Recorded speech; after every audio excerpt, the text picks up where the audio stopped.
माननीय प्रधानमंत्री Narendra Modi video conferencing माध्यम वंदे भारत एक्सप्रेस ट्रेन को अपराह्न गोटाए बेले शुभ उद्घाटन करथिले। एही ट्रेन टी अत्याधुनिक ज्ञान विज्ञान कौशल निर्माण करा जायछि। यह 6 घंटा 25 मिनिट रे पुरी और हावड़ा 500 किलोमीटर अतिक्रम करिवो, जहाँ यात्री मानक सुविधा उपयोगी सह एहार बेग घंटा को से 60 किलोमीटर बोली सूचना मिली। यह पूरी स्टेशन रे उद्घाटन कार्यक्रम आयोजित होइतिला। एथिरे केंद्र रेल मंत्री अश्विनी वैष्णव और केंद्र शिक्षा मंत्री धर्मेंद्र प्रधान, राज्यपाल गणेशी लाल, मुख्यमंत्री नवीन पट्टनायक तथा अन्य माने जोग देइथिले। एहा सह कटक और पुरी रेल स्टेशन रो उन्नतीकरण करा जायतिला।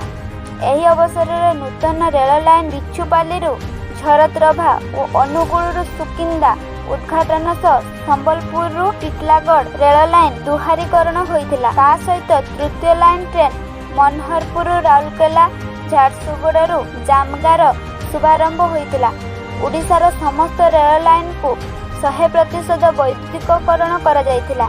एहा ओडिशार रेल विकासर नूतन युग कहले अतृप्ति हेब नाही।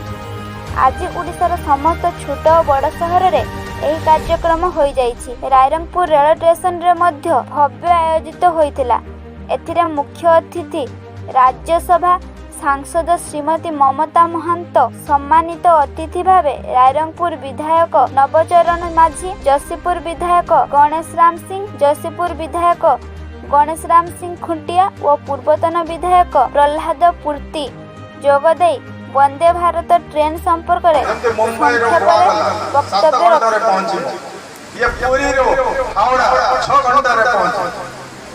ए लोकंकर समय बंचिवा सहित निजर काम मज समान सुरखुर रे यार महत्व उद्देश्य रेल विभाग तरफ समस्त को पुष्पगुच्छ व उपढोकन दे सम्मानित करा जायथिला। रेल विभाग कर्तृपक्ष मध्य रायरंगपुर रेल स्टेशन रो स्टेशन मास्टर बलराम माझी सह चक्रधरपुर रेल डिविजन रो senior DM senior DMM Ashwini Kumar प्रमुख उपस्थित थिले। उक्त सभा को एके सरंगी परिचालन सह धन्यवाद देइथिले। एथिरे रायरंगपुर सहर रो मान्यगण्य